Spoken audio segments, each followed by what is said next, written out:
বৌমা, তোমার বাসন মাজা হয়ে গেলে এই নোংরা জামা কাপড়গুলো কেচে মিলে দেবে। তারপর তুমি জমিতে যাবে ধান কাটতে। আমি সংসারের কাজ করতে রাজি আছি, কিন্তু জমিতে গিয়ে চাষ করতে পারবো না মা। জমিতে গিয়ে চাষ করলে তোমার সমস্যা কোথায়? নিজেদের জমিতে তাছাড়া বেশি লোকজনকে দিয়ে চাষ করালে তাদের অনেক মজুরি দিতে হয়। আপনাদের পরিবারে আমি কাজ করব, আবার কৃষকদের মতো জমিতে গিয়েও কাজ করতে হবে? পরিবারটা কি আমার একার? তুমি কি এই পরিবারের কেউ নও? নিশ্চয়ই আমি এই পরিবারের একজন সদস্য। তাই বলে ঘরের সব কাজ করে, রান্না বান্না করে আমাকে জমিতে গিয়ে কাজ করতে হবে? আমার শরীর বলে তো কিছু আছে নাকি? আমি অত শত তোমার জ্ঞানের কথা শুনতে চাই না। নিজেদের জমিতেই নিজেদেরই চাষ তুলতে হবে। তুমি তাড়াতাড়ি চলে যাও।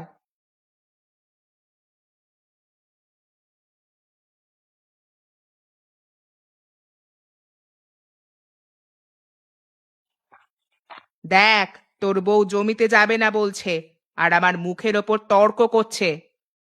জমিতে যাব না মানে? ইয়ার কি নাকি? কত লোকের ঘরের বউ জমিতে চাষ করতে যায়, ওর যেতে ক্ষতি কোথায়? আমি অনেক করে বোঝালাম। ঠিক আছে, তুমি ঘরে যাও, আমি দেখছি।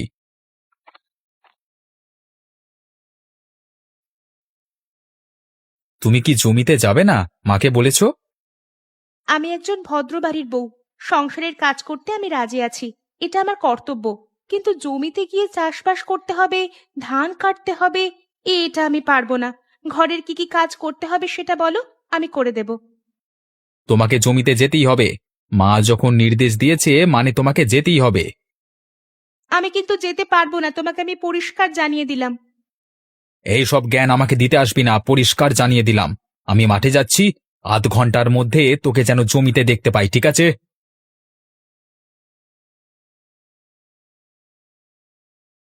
তুমি ওদিকটা থেকে কাটো, আমি এপাশটাতে ধান কাটছি। আমি এইসব কাজ কোনো দিন করিনি। আমার বাবা কোনোদিন মাঠে নিয়ে গিয়ে চাষের কাজে আমাকে লাগায়নি। তোমাকে ভালোবেসে বিয়ে করেছিলাম, আর তুমি আমাকে বিয়ে করেছো তোমাদের বাড়ির জমির চাষের কাজে লাগানোর জন্য, যাতে তোমাদের শ্রমিকের পয়সা খরচ করতে না হয়। বেশি বকবক না করে কাজ করো তো। মনে হচ্ছে জমিটা শুধু আমাদের, তোমার নয়। কাজ করে যে ঘাম মুছে, কষ্ট হয় তার। আরে বৌমা, তুমি মাঠে এসে কাজ করছো? সুবীর কাকা, এটাই আমার কপালে লেখা ছিল। অমল, তোর কি কোনো কাণ্ডজ্ঞান নেই? তুই বৌমাকে জমিতে এনেছিস কাজ করানোর জন্য, তোর কি লজ্জা করে না? আশেপাশে দেখতে পাচ্ছ না কত বাড়ির বউয়েরা মাঠে এসে কাজকর্ম করছে? হ্যাঁ, করছে। তোর কথা তো মিথ্যে নয়, কিন্তু তাদের পরিবারের সঙ্গে তোদের পরিবারের তুলনা হয় না। কাকা, তুমি আর বেশি কিছু বলতে যেও না। এটা অমল ঠিক করছে না বৌমা। তুমি একজন শিক্ষিতা। তুমি অমলকে ভালোবেসে নিজের পছন্দ করা ছেলেকে বিয়ে করেছিলে। ভুল করেছিলাম, সেই ভুলটা আর কোনোদিন শোধরানো যাবে না কাকা। তুমি বাড়ি যাও। কাকা, এটা আমাদের পরিবারের ব্যাপার। কাকে দিয়ে কাজ করাবো, কাকে দিয়ে করাবো না, এটা সম্পূর্ণ আমাদের ব্যাপার। তুমি আমাদের কাজের ব্যাপারে নাক গলাবে না। সেই জন্য পুঁথিগত শিক্ষা একটু আধটু দরকার হয়। যাই হোক মিতামা, আমি আর কি করব, ভেবে নে তোর কপাল পোড়া।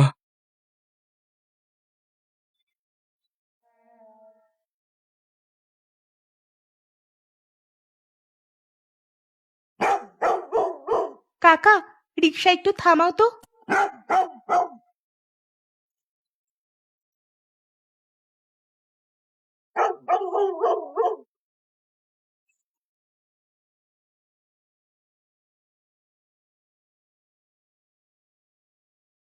এবার বুঝলাম কুকুরটা কেন ঘেউ ঘেউ করছিল।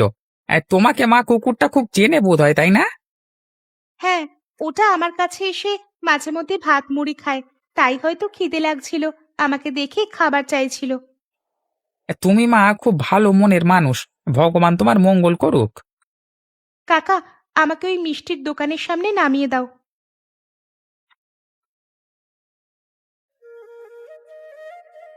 ওগো, শুনছো? বাইরে এসে দেখো কে আসছে।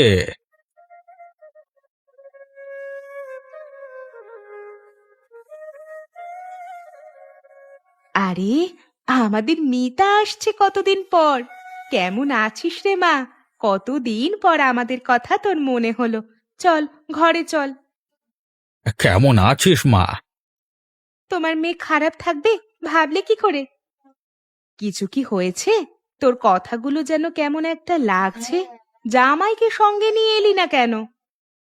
হ্যাঁ, অমলকে আনতে পারতিস তো সঙ্গে। ও চাষের কাজে ব্যস্ত। কি হয়েছে মিতা? মায়ের চোখে ফাঁকি দিতে পারবি না। কি হয়েছে বল? কি হয়েছে বলতো মা? আজ পর্যন্ত তোর চোখে কোনোদিন তো জল দেখিনি। কিসের কষ্ট? তোকে কি কেউ কিছু বলেছে? তুই আমাকে খুলে বল। কেউ কিছু বলেনি বাবা। তোমরা ভালো থেকো। আমি এখন আসি। আরে কি হয়েছে কি? এভাবে চলে যাচ্ছিস কেন? কিছুই তো বললি না। আর একটু পরে যাবি। আমরা তোকে দিয়ে আসবো না হয়। কি হয়েছে সেটা তো বলে যা।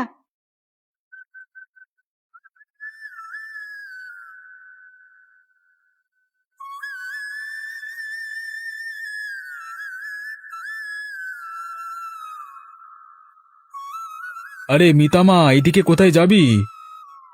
কাকা, তোমার বাড়িতে গিয়েছিলাম। কাকিমা বলল তুমি মাঠের দিকে আছো, তাই তোমার সঙ্গে দেখা করতে এলাম। কি হয়েছে বল না আমাকে। গ্রামের কয়েকটা ছেলে মেয়েকে জোগাড় করে দিতে পারবে কাকা? আমি তাদের টিউশন পড়াবো। মাসে খুব একটা বেশি নেব না। এ তো খুব ভালো কথা। তুই অনেক দূর পড়াশোনা করেছিস, তোর সেই শিক্ষাটা কাজে লাগলে হতে পারে কিছু পয়সা আসবে।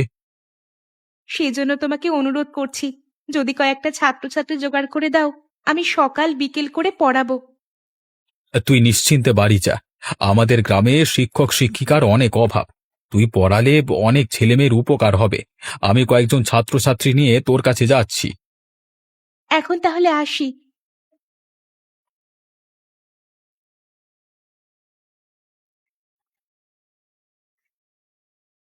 তোমার সঙ্গে একটা কথা আছে। কি কথা বলে ফেলো। আমি যদি জমিতে গিয়ে চাষের কাজ না করে শ্রমিক দিয়ে কাজ করাই, অসুবিধা কোথায় আছে? শ্রমিক দিয়ে কাজ করালে তাদের মজুরি দিতে হবে। আজকাল শ্রমিকের মজুরি অনেক টাকা, কোথায় পাবো এত টাকা? হ্যাঁ, এ কথা তোমাকে ভাবতে হবে না। শ্রমিকের সব মজুরির টাকা আমি দেব। তুমি কোথায় টাকা পাবে? সে ভাবনা না হয় আমাকেই ভাবতে দাও। তোমার টাকা পেলেই তো হলো। তাহলে সুমনা, তোমায় কি বললাম? গাছ সূর্যের আলোর সাহায্যে আর মাটি থেকে জল মূলের সাহায্যে টেনে নিয়ে পাতায় খাদ্য তৈরি করে। তাহলে গাছ কোথায় খাদ্য তৈরি করে? গাছ পাতায় খাদ্য তৈরি করে। গাছ আমাদের পরিবেশে অক্সিজেন গ্যাস ফিরিয়ে দেয়। এই অক্সিজেনকে আমরা গ্রহণ করে বেঁচে থাকি। তাহলে গাছ না থাকলে তো আমরা সবাই মারা যাব। অবশ্যই, গাছ ছাড়া আমরা বাঁচতেই পারবো না। আজ তাহলে বাচ্চারা বাড়ি যাও। আজকে ছুটি, কালকে আবার সকালে পড়াবো।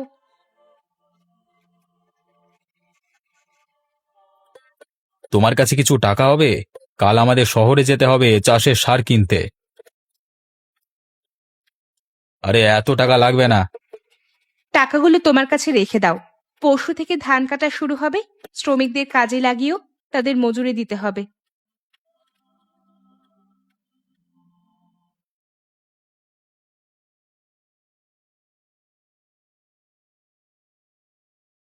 আরে, আকাশ মেঘলা হয়ে আছে। আজ থেকে জমিতে ধান কাটার কথা। এ তো ঘুমিয়ে আছে। বৃষ্টি হলে সব ফসল যে নষ্ট হয়ে যাবে। শুনছো? আজ থেকে যে ধান কাটা হবে, তুমি মাঠে যাবে না? বাবারে বাবারে! অমন করে হু হু করে কি শব্দ করছো? এই তো জ্বর হয়েছে। গায়ে যে প্রচুর তাপমাত্রা।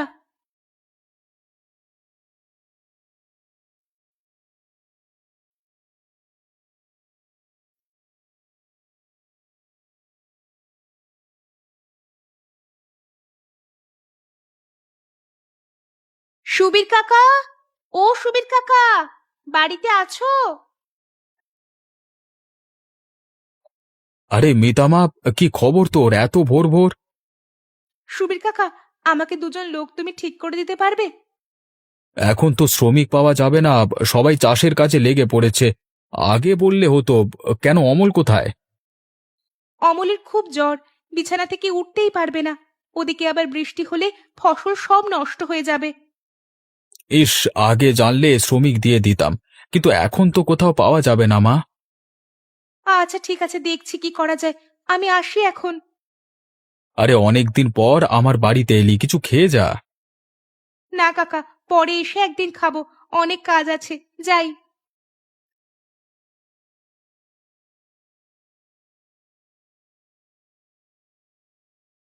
কে আপনি? ডাক্তারবাবু, আমি অমলের স্ত্রী। আচ্ছা, তোমার নাম মিতা? হ্যাঁ ডাক্তারবাবু। হ্যাঁ, তোমার কথা সুবিধার মুখে অনেক শুনেছি। তুমি নাকি বাড়িতে অনেক ছেলে মেয়েদের পড়াচ্ছ শুনলাম। হ্যাঁ, ওই হাতের সময় বের করে সকাল বিকেল পড়াই। ভালো করেছো, ভালো করেছো। তা বলো, তোমার জন্য কি করতে পারি? আমি তোমাকে তুমি করেই বলছি, কিছু মনে করো না। মা না না, আমি কিছুই মনে করিনি। ডাক্তারবাবু, আমার স্বামী সকাল থেকে খুব জ্বর, বিছানা থেকে উঠতেই পারছে না। আপনি গিয়ে যদি একটু দেখে ওষুধ দেন খুব ভালো হয়। ও আচ্ছা আচ্ছা, ঠিক আছে, তুমি চিন্তা করো না, আমি ঠিক সময়ে পৌঁছে যাব। অনেক ধন্যবাদ ডাক্তারবাবু। ডাক্তারবাবু, আপনার ভিজিট আর ওষুধের দাম। যদি আরো কিছু লাগে বলবেন। আরে আগে পেশেন্ট তো দেখি, তারপর না হয় টাকা নেব। আসলে আমি বাড়িতে থাকবো না, আপনি গিয়ে একটু দেখে আসবেন, তাই আপনার ভিজিটটা দিয়ে দিলাম। আমি আসি ডাক্তারবাবু, আপনি একটু তাড়াতাড়ি যাবেন।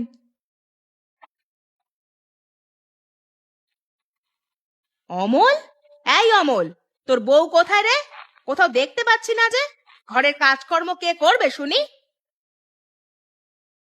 আমি তো জানি না, আমি তো ঘুমিয়েছিলাম, কখন উঠে গেছে জানি না। নিশ্চয়ই কাজের ফাঁকে বাপের বাড়ি পালিয়েছে। এত শয়তান তোর বউ, কাউকে না বলে পালিয়ে গেছে। ঠিক আছে, আমি দেখছি। ওর বাপের বাড়িতে গিয়ে চুলের মুঠি ধরে মারতে মারতে নিয়ে আসবো। কি ভেবেছে কি? তুই এক্ষুনি যা।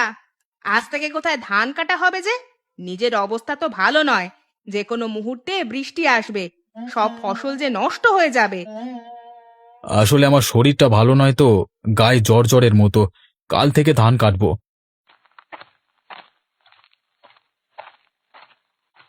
কি ব্যাপার ডাক্তারবাবু, এত সকাল সকাল আমার বাড়িতে? তোমার তো জ্বর হয়েছে। কিন্তু আপনাকে কে খবর দিল? কারোর খবর দেওয়া দরকার নেই। একটু চোখ কান খুলে রাখলেই গ্রামের লোকেরা অসুস্থ কি অসুস্থ নয় তা বোঝা যায়। এই ওষুধগুলো খেয়ে নিও সময় করে। ডাক্তারবাবু, কত টাকা দেব? সে তোমাকে ভাবতে হবে না। মা, আমি মিতার বাবার বাড়িতে যাচ্ছি। চুলের মুঠি ধরে টানতে টানতে নিয়ে আসবি।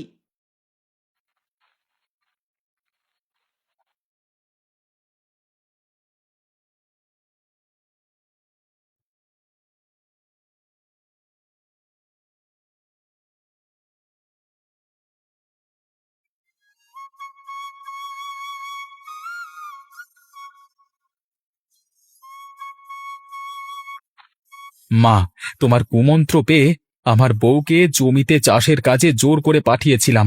আজকে সে অনেক কাজ শিখে গেছে। আমার শরীর খারাপ দেখেই ডাক্তারকে খবর দিয়ে নিজে গেছে ধান কাটতে। আর মা, এরকম বৌমা তুমি আর কোথাও পাবে? হ্যাঁ।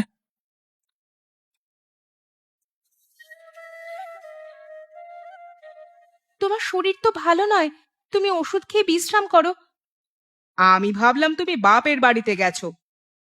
আপনার ছেলের শরীর ভালো নয়, এদিকে ফসল কাটা, সংসারের রান্না বান্না কাজকর্ম, এগুলো ছেড়ে বাপের বাড়ি যাওয়া তো সম্ভব নয়।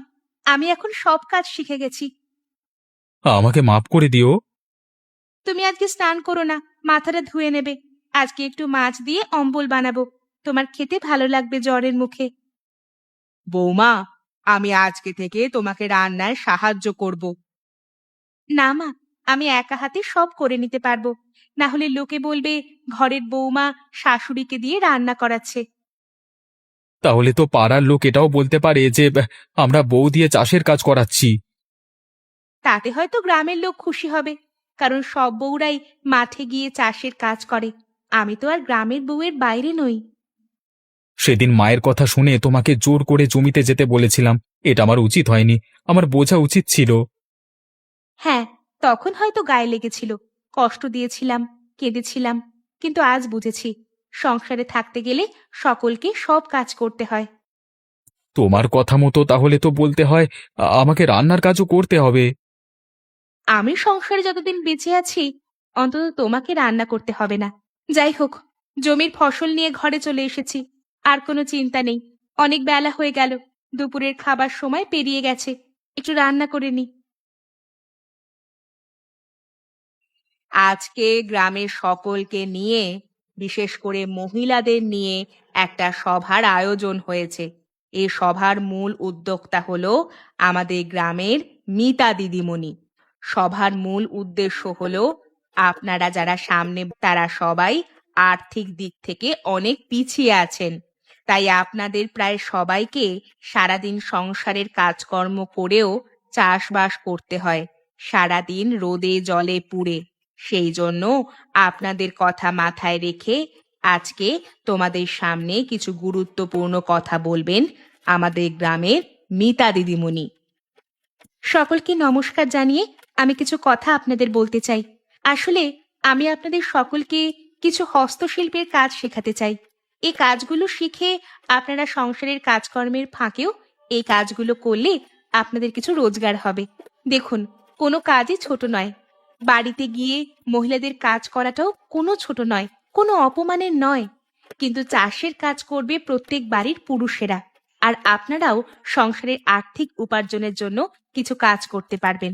আপনারা রাজি থাকলে আমি আগামীকাল থেকে সেই কাজ শেখানো শুরু করতে পারি।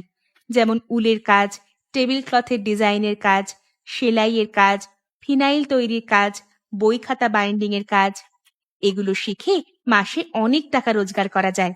এবার আপনারা বলুন, যদি আপনারা আগ্রহী থাকেন তাহলে কাল থেকে আমরা এখানেই প্রশিক্ষণ দেওয়া শুরু করব। হ্যাঁ হ্যাঁ দিদিমণি, আমরা শিখতে রাজি আছি। আমরা জমিতে কাজে যেতে চাই না। ঘরের বউ দিয়ে জমির চাষ এবার বন্ধ হোক, আমরা কাজ শিখতে চাই। দিদিমণি, আমরা শিখতে চাই, আপনি কাল থেকেই আমাদের শেখান। আমরা এই কাজগুলো করে রোজগার করে সংসারে সাহায্য করতে চাই। হ্যাঁ হ্যাঁ, আমরা সবাই শিখতে চাই।